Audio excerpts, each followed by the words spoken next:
Welcome back to the channel, guys. This is what would be known as VIN 1576.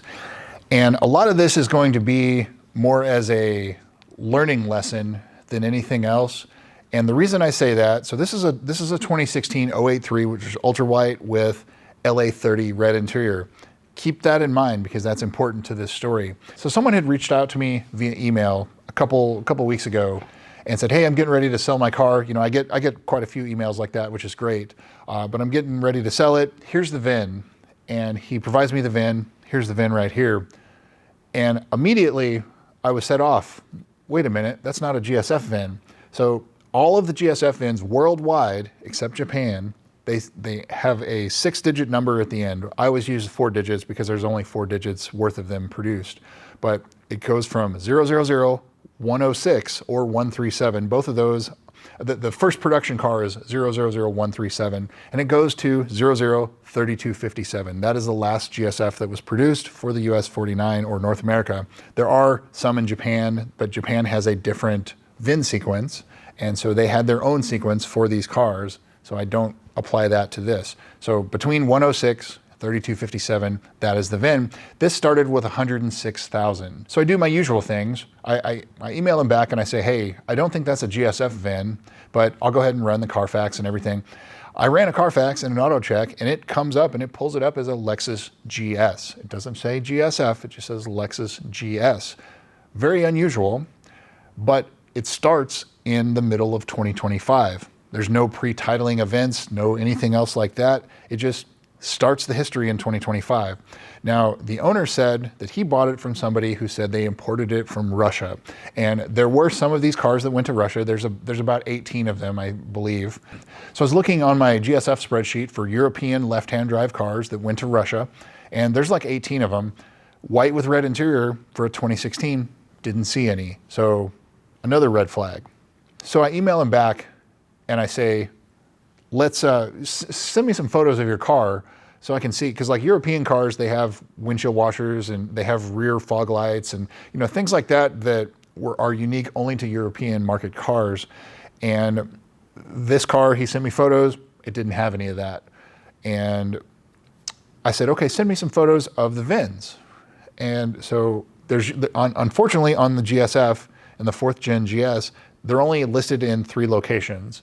And that's the door, inside the door, on the dash, and on the firewall. There's only 3.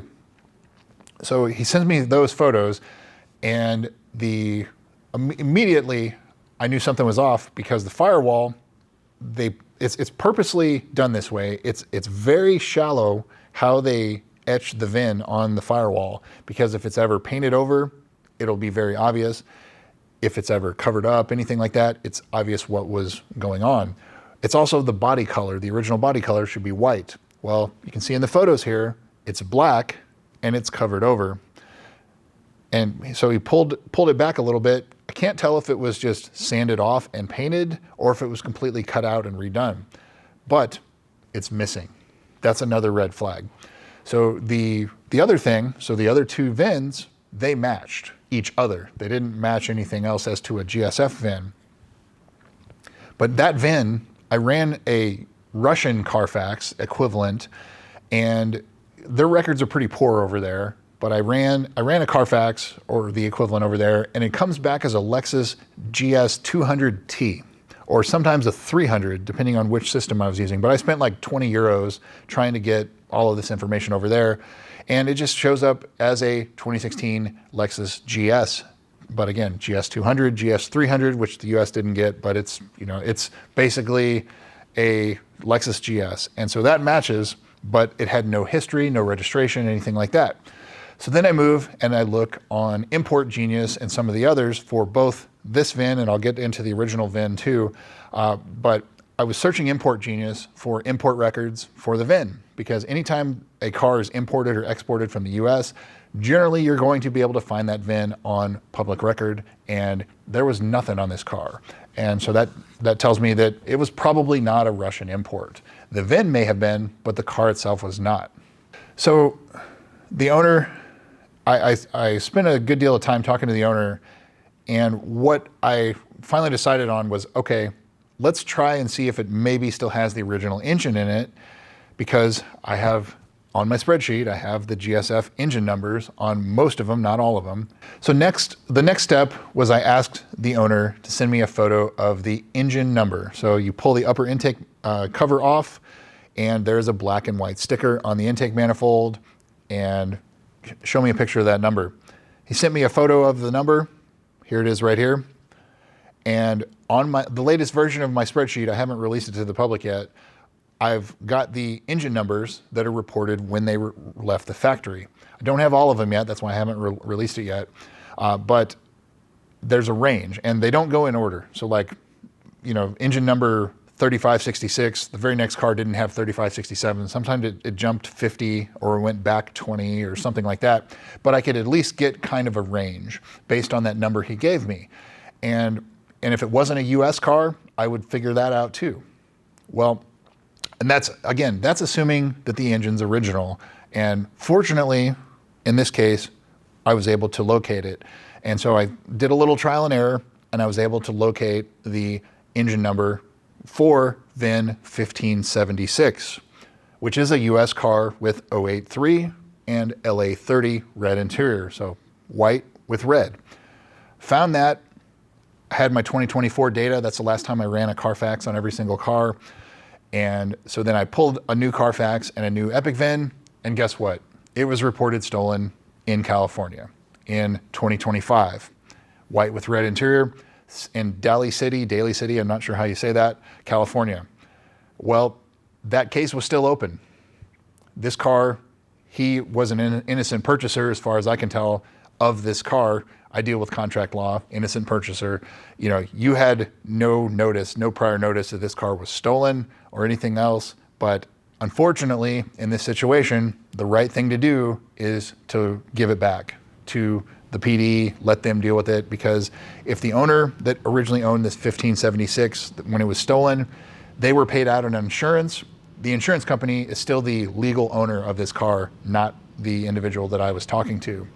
So I recommended that he talk to the police and give it back to him, because if he was going to sell this car, it sets him up for a lawsuit, because if the next person bought it and then later found out that it's stolen, then guess what? He's the one getting sued, not anybody else. So on top of that, as the owner was cleaning out his stuff, getting ready to give it back, he found the original owner's manual, and he found the original window sticker for VIN 1576 that was in there. So another justification or confirmation that this car truly was VIN 1576. But there is another way too. If you have a decent scanner, like a two-way scanner that can read and write, well, it doesn't even have to write, but if you have a decent scanner, you can plug into the OBD2 port and it will show you the VIN for the car. And it can show you hours, actual mileage, things like that. That's another thing, I'll get to the mileage. So this car actually had the mileage rolled back about 30,000 miles too. You can go to the dealer and ask them, hey, can you tell me what the VIN is that shows on the ECU for this car? And that would confirm it too. And this car will be VIN 1576. So the point of this is more of an education than anything else to you guys, is please do your due diligence when purchasing these cars. Now, I stare at these cars all day long. And so another thing that caught my eye was looking at the VIN tag, as you can see right here on the door. It's a reprint, and if you've been around Toyota and Lexus vehicles, they use a certain font. So you can order a reprint, and it's usually around $60 or so, but it's in a different font, and that's on purpose, so you can tell that it's a reprint. Well, it had this matching new 106,000 VIN, but it said paint code 4W7. You know what paint code is 4W7? Molten pearl, lava orange, whatever you want to call it depending on the market, with LA20 black interior. This is a white with red, and it's showing orange with black, that's what that car is originally. So just a lot that doesn't jive. So if something seems off, and I know if you were just the general public, you're not gonna pay attention to a VIN or anything like that. I stare at this stuff all day, and that's why I'm literally the only person that could have connected all of these dots to make this happen. And unfortunately, this is now the second car that I have been able to connect the dots and help people out for. But these cars, they're high value, they're high demand, it makes them a target for shenanigans. And so I'm trying to do my best to educate everyone to prevent that from happening. And so the point being, this owner ended up losing this car, and it's unfortunate. He's out like $55,000 that he paid for this car because the due diligence was not done. And then on top of that, the miles were rolled back, and it was like a 6 or 7 owner car. So he's really like the 8th or 9th owner of this car, and it had a damage event reported under the new VIN, but it also had some damage under the previous VINs. And it had, at the time, about 60,000 miles when it was stolen, and then he has added another 20,000 or so. So it's got like 80,000 miles on it, even so, though it says it has 40.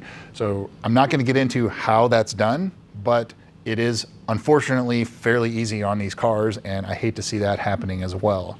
But again, this is why I do these videos for you guys. I want to get the word out there that you know, pay attention. If you see a car pop up for sale, please Google the VIN and see if I've done a video on it, because I do this kind of research regularly on these cars, and I try to find everything I can about this so you guys can make the decision on whether you want to buy it, some of the risk you're willing to live with or not.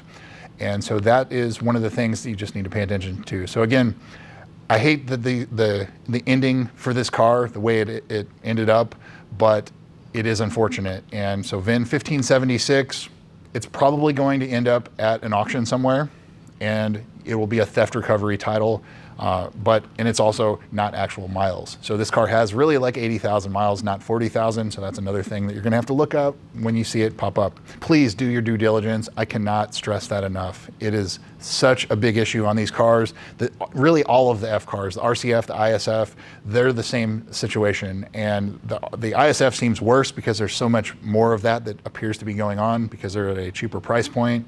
But it's just, it's unfortunate. And I keep saying that, but it's sad to see that people go to this extent to basically steal money, and the victim is left as an innocent purchaser, is out $55,000. So if you see VIN 1576 in the future, that is the story behind this car. Quite a story, unfortunate, but that's what I've got for you. Thanks again for watching, guys, and we'll see you soon.